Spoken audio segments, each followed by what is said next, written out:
My name is Mathieu, and as you can tell, I'm a Canadian. I just turned 14 on Wednesday, and this is my first time in Vancouver. I'm from Calgary, and I've been part of the Calgary unit since I was 8. I've attended the Tourette's conference last year in Toronto, and I'm so happy to have a chance to come back to the conference again. I would like to talk to you about my experiences with Tourette Syndrome++. I feel that I am able to live a normal life despite my issues. I have Tourette's, ADHD, OCD, rage, sensory issues, and anxiety. I am much better at controlling my tics now. So not only do I not notice them, but most people don't notice them either. My tics are mostly short movements or a few verbal tics. By lessening the stress in my life and keeping routine, my tics are easier to control. I didn't find out I had Tourette syndrome until I was 9. My parents knew for a while, but did not want to tell me because my doctor, at the time, felt that I wouldn't understand what was going on with me. Boy, was the doctor wrong. My family and I have been part of the Calgary unit, and I have met some great people and had some awesome times. Last year I won a bursary, and I could buy this helmet with it. When I was younger, I had tics. My parents would get upset with me. They didn't know I could not control what I was doing. People would ask me, "Why do you move like that?" Or "Why are you making those weird noises?"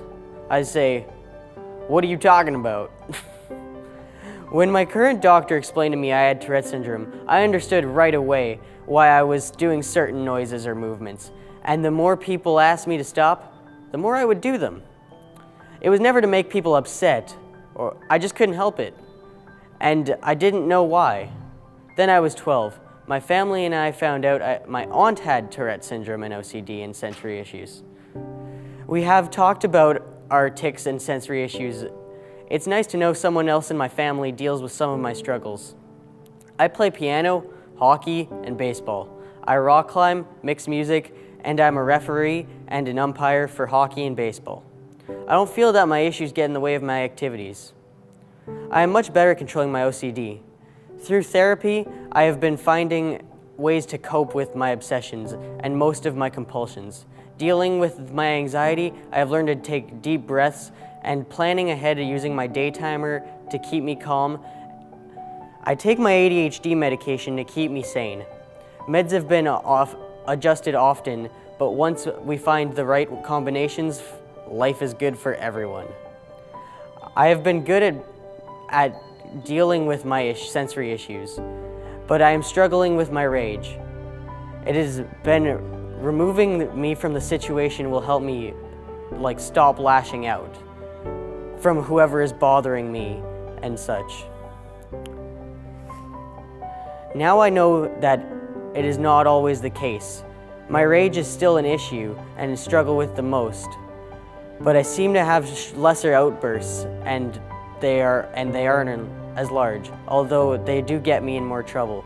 I don't want to make people upset or break things or say mean things.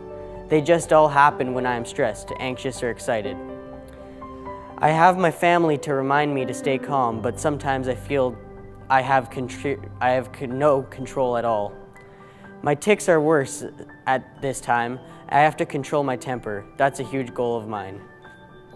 I have a great therapist who gets me, and she helps me learn strategies to not lose control of my temper. Last year at my Tourette's conference, I made great friends. We went to a Blue Jays game, and we had a bus tour of Toronto. The best part of the bus ride was when we all talked about our OCD. I discovered that some people have the same obsessions or compulsions, and some of them I've never even heard of before. It was great to feel normal for a few days. I have lots of friends that accept me for who I am, but most of them cannot even tell that I have any problems at all. I also have the best sister in the world. She helps me get through the dark times, and she is always there through the lighter times. She helps me keep calm, and I know that I can always talk to her. Overall, I get great support through family and friends and therapy. I don't ever feel that there is no hope, and I just keep on going.